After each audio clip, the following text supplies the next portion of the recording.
الحمد لله الذي أنزل على عبده الكتاب ولم يجعل له عوجا قيما لينذر بأسا شديدا من لدنه ويبشر المؤمنين الذين يعملون الصالحات أن لهم أجرا حسنا ماكثين فيه أبدا وينذر الذين قالوا اتخذ الله ولدا ما له به من علم ولا لآبائهم كبرت كلمة تخرج من أفواههم إن يقولون إلا كذبا فلعلك باخع نفسك على آثارهم إن لم يؤمنوا بهذا الحديث أسفا إنا جعلنا ما على الأرض زينة لها لنبلوهم أيهم أحسن عملا وإنا لجاعلون ما عليها صعيدا جرزا أم حسبت أن أصحاب الكهف والرقيم كانوا من آياتنا عجبا إذ أوى الفتية إلى الكهف فقالوا ربنا آتنا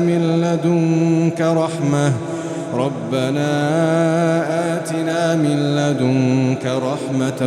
وهيئ لنا من أمرنا رشدا فضربنا على آذانهم في الكهف سنين عددا ثم بعثناهم لنعلم أي الحزبين أحصى لما لبثوا أمدا نحن نقص عليك نبأهم بالحق إنهم فتية آمنوا بربهم وزدناهم هدى وربطنا على قلوبهم إذ قاموا فقالوا ربنا رب السماوات والأرض لن ندعو من دونه إلها لقد قلنا إذا شططا هؤلاء قوم اتخذوا من دونه آلهة لولا يأتون عليهم بسلطان بين فمن أظلم ممن افترى على الله كذبا وإذ اعتزلتموهم وما يعبدون إلا الله فأووا إلى الكهف ينشر لكم ربكم من رحمته ويهيئ لكم من أمركم مرفقا وترى الشمس إذا طلعت تزاور عن كهفهم ذات اليمين وإذا غربت تقرضهم ذات الشمال وهم في فجوة منه ذلك من آيات الله من يهد الله فهو المهتد ومن يضلل فلن تجد له وليا مرشدا وتحسبهم أيقاظا وهم رقود ونقلبهم ذات اليمين وذات الشمال وكلبهم باسط ذراعيه بالوصيد لو اطلعت عليهم لوليت منهم فرارا ولملئت منهم رعبا وكذلك بعثناهم ليتساءلوا بينهم قال قائل منهم كم لبثتم قالوا لبثنا يوما أو بعض يوم قالوا ربكم أعلم بما لبثتم فبعثوا أحدكم بورقكم هذه إلى المدينة فلينظر أيها أزكى طعاما فليأتكم برزق منه وليتلطف ولا يشعرن بكم أحدا إنهم إن يظهروا عليكم يرجموكم أو يعيدوكم في ملتهم ولن تفلحوا إذن أبدا وكذلك آثرنا عليهم ليعلموا أن وعد الله حق وأن الساعة لا ريب فيها إذ يتنازعون بينهم أمرهم فقالوا ابنوا عليهم بنيانا ربهم أعلم بهم قال الذين غلبوا على أمرهم لنتخذن عليهم مسجدا سيقولون ثلاثة رابعهم كلبهم ويقولون خمسة سادسهم كلبهم رجما بالغيب ويقولون سبعة وثامنهم كلبهم قل ربي أعلم بعدتهم ما يعلمهم إلا قليل فلا تمار فيهم إلا مراء ظاهرا ولا تستفت فيهم منهم أحدا ولا تقولن لشيء إني فاعل ذلك غدا إلا أن يشاء الله واذكر ربك إذا نسيت وقل عسى أن يهديني ربي لأقرب من هذا رشدا ولبثوا في كهفهم 300 سنين وازدادوا 9 قل الله أعلم بما لبثوا له غيب السماوات والأرض أبصر به وأسمع ما لهم من دونه من ولي ولا يشرك في حكمه أحدا واتل ما أوحي إليك من كتاب ربك لا مبدل لكلماته ولن تجد من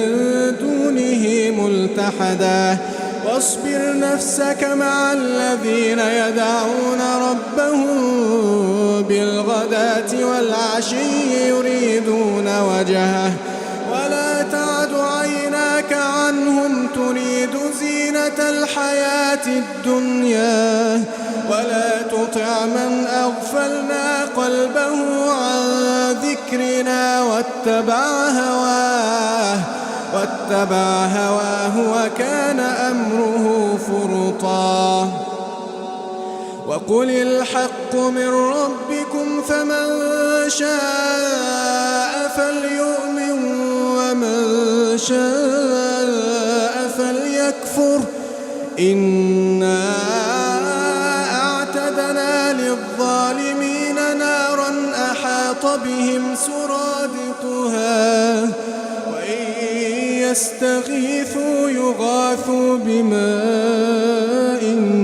كالمهل يشوي الوجوه بئس الشراب وساءت مرتفقا إن الذين آمنوا وعملوا الصالحات إنا لا نضيع أجر من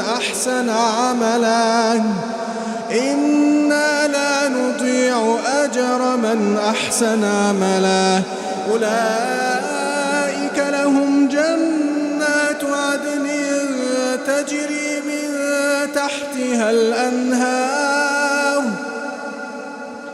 تجري من تحتها الأنهار يحلون فيها من أساور من ذهب ويلبسون ثيابا خضرا من سندس واستبرق متكئين فيها على الأرائك نعم الثواب وحسنت مرتفقا واضرب لهم مثلا الرجلين جعلنا لأحدهما جنتين من أعناب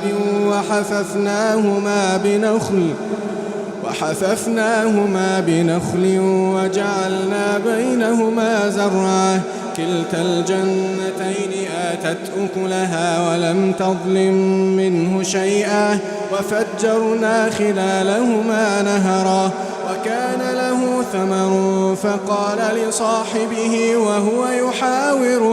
فقال لصاحبه وهو يحاوره أنا أكثر منك مالا وأعز نفرا ودخل جنته وهو ظالم لنفسه قال ما أظن أن تبيد هذه أبدا وما أظن الساعة قائمة ولئن رددت إلى ربي لأجدن خيرا منها منقلبا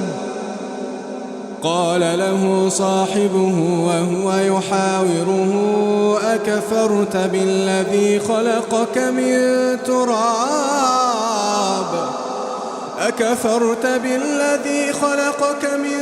تراب ثم من نطفة ثم سواك رجلا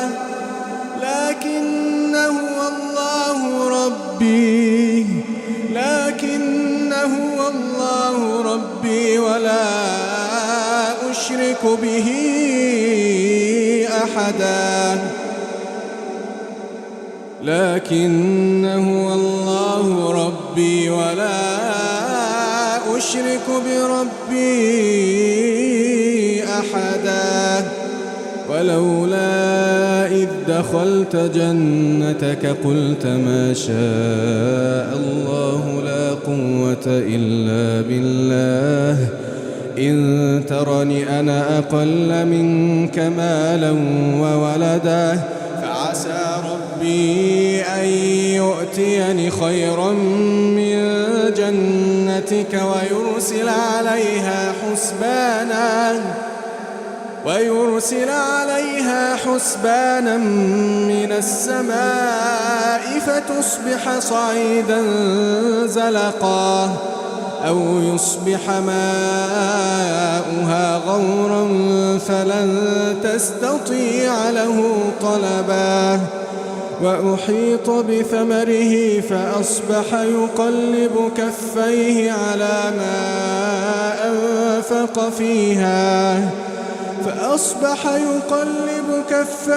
على ما أنفق فيها وهي خاوية على عروشها ويقول يا ليتني لم أشرك بربي أحدا ولم تكن له فئة ينصرونه من دون الله وما كان منتصرا هنالك الولاية لله الحق هو خير ثوابا وخير عقبا واضرب لهم مثل الحياة الدنيا كماء أنزلناه من السماء فاختلط به نبات الأرض فأصبح هشيما تذروه الرياح وكان الله على كل شيء مقتدرا المال والبنون زينة الحياة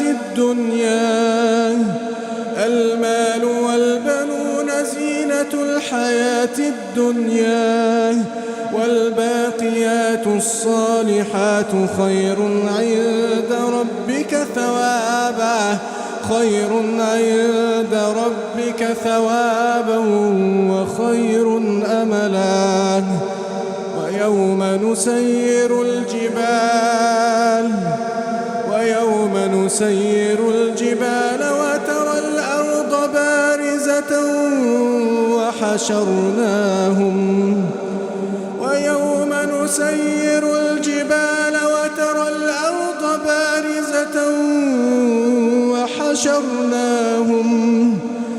وحشرناهم فلم نغادر منهم أحدا وحشرناهم فلم نغادر منهم أحدا وعرضوا على ربك صفا لقد جئتمونا كما خلقناكم أول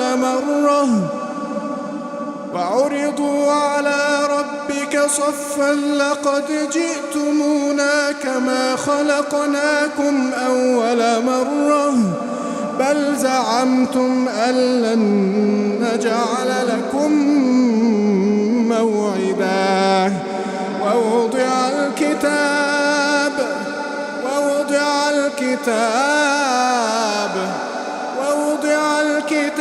فترى المجرمين مشفقين مما فيه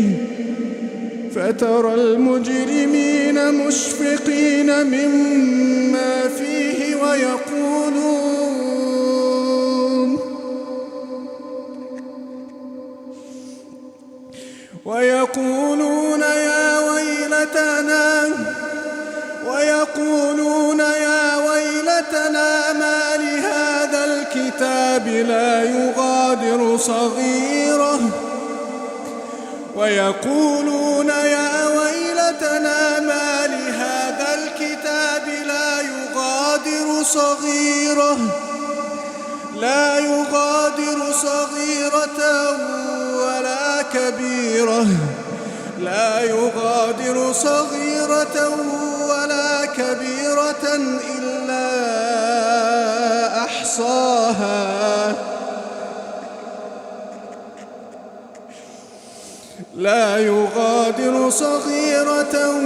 ولا كبيرة إلا أحصاها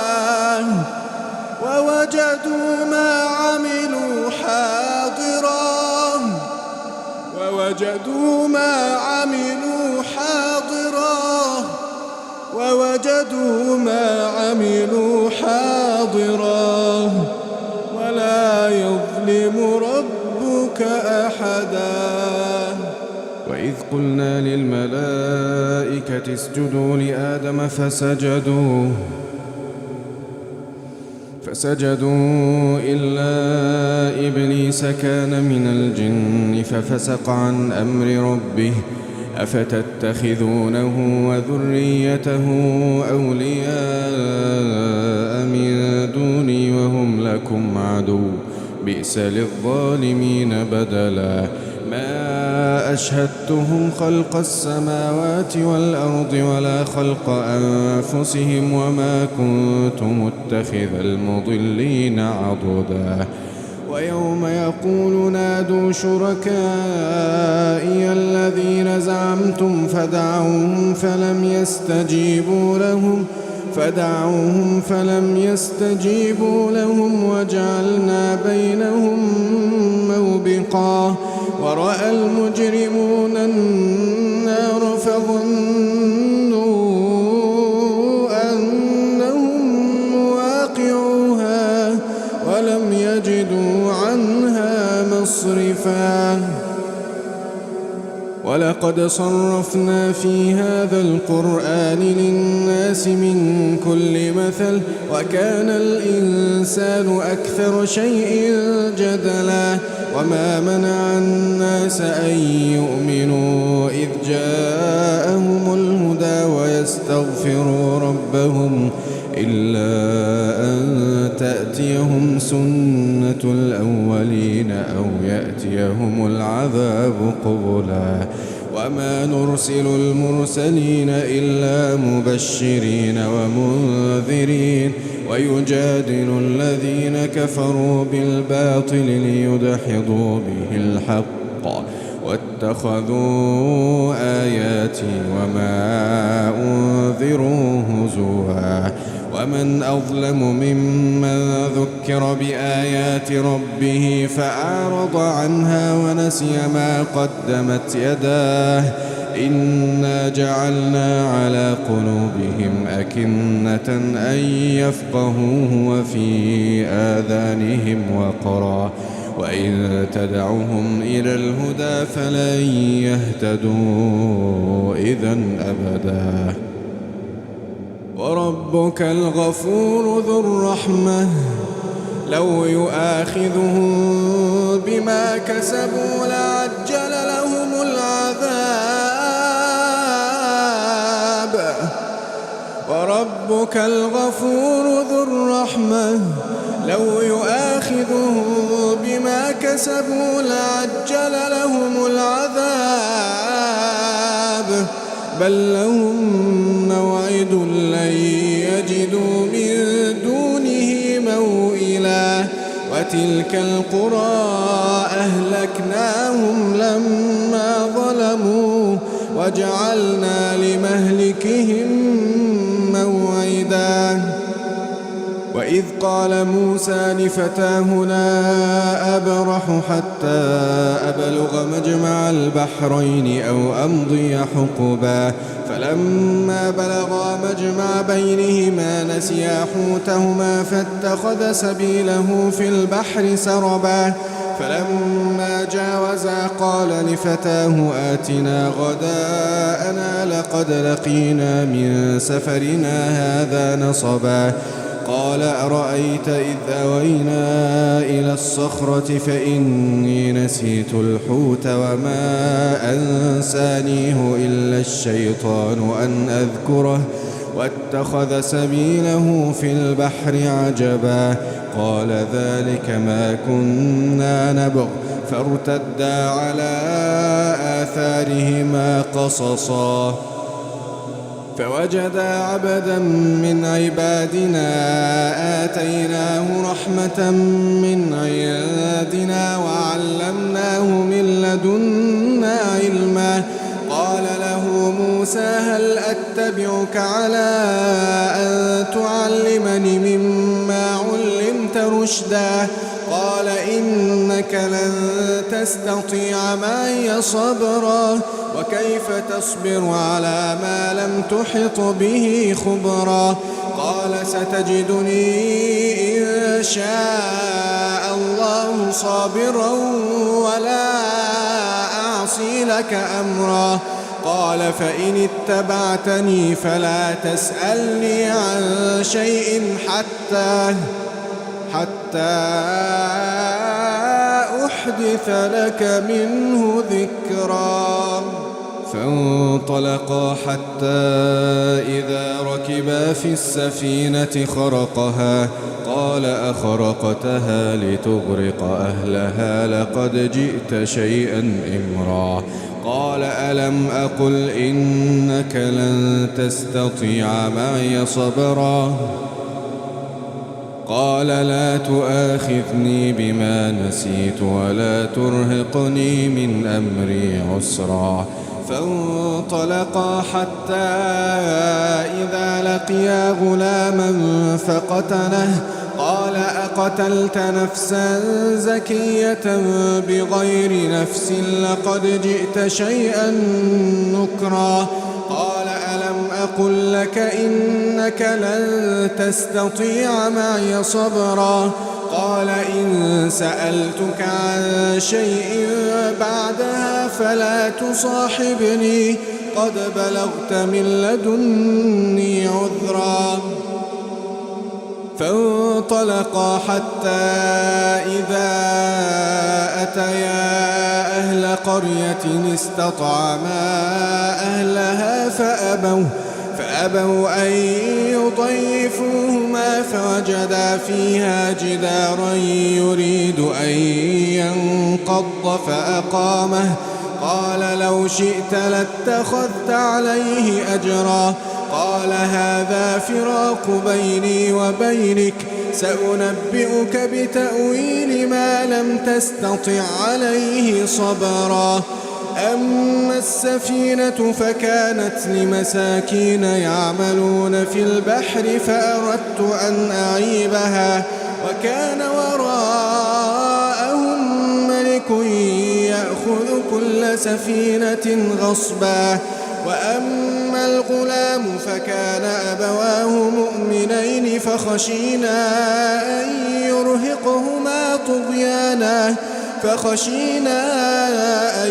يرهقهما طغيانا وكفرا، فأردنا أن يبدلهما ربهما خيرا منه زكاة وأقرب رحما. وأما الجدار فكان لغلامين يتيمين في المدينة وكان تحته كنز لهما وكان أبوهما صالحا، فأراد ربك أن يبلغا أشدهما ويستخرجا كنزهما رحمة من ربك وما فعلته عن أمري ذلك تأويل ما لم تسطع عليه صبرا. ويسألونك عن ذي القرنين قل سأتلو عليكم منه ذكرا. إنا مكنا له في الأرض وآتيناه من كل شيء سببا فأتبع سببا حتى إذا بلغ مغرب الشمس وجدها تغرب في عين حمئة ووجد عندها قوما. قلنا يا ذا القرنين إما أن تعذب وإما أن تتخذ فيهم حسنا. قال أما من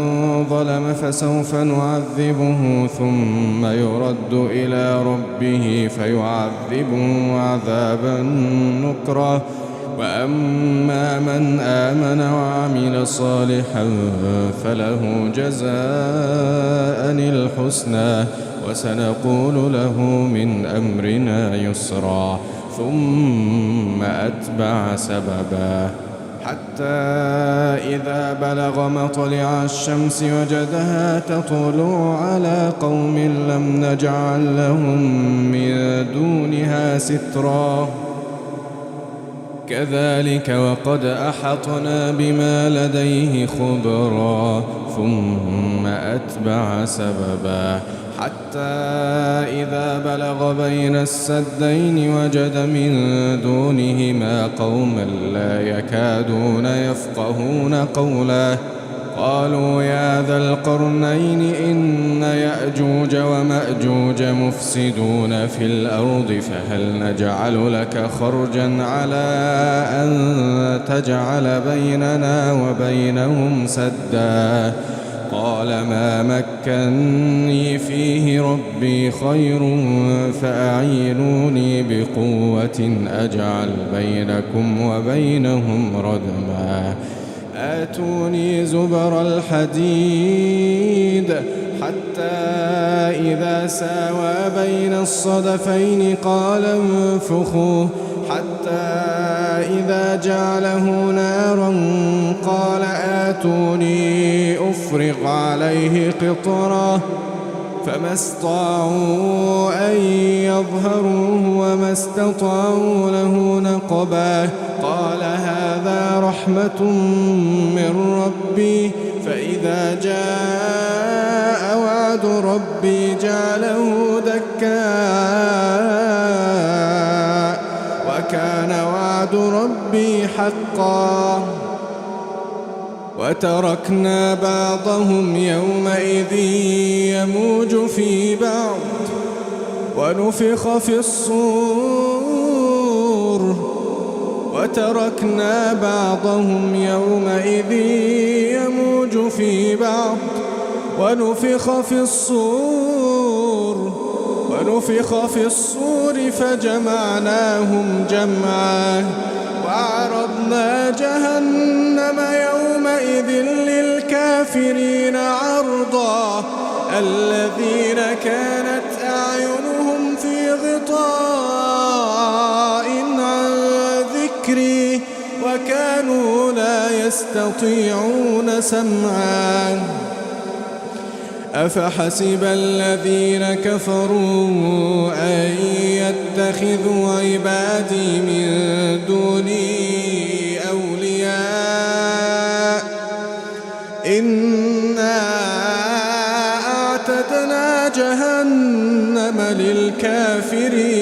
نزلا قل هل ننبئكم بالأخسرين أعمالا قل هل ننبئكم بالأخسرين أعمالا الذين ضل سعيهم في الحياة الدنيا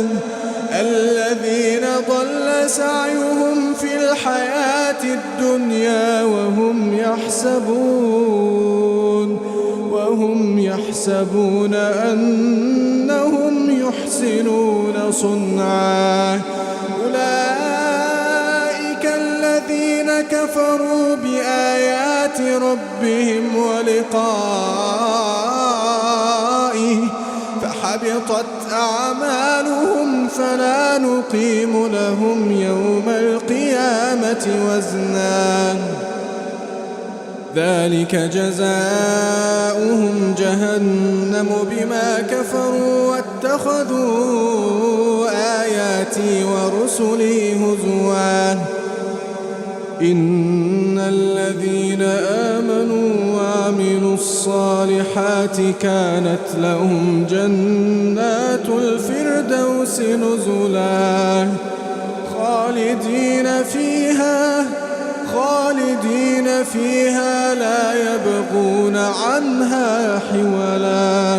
لا يبغون عنها حولا قل لو كان البحر مدادا لكلمات ربي لنفد البحر قبل أن تنفد كلمات ربي ولو جئنا بمثله مددا قل إنما أنا بشر مثلكم يوحى إلي أنما إلهكم إله واحد فمن كان يرجو لقاء ربه فليعمل عملا صالحا ولا يشرك بعبادة ربه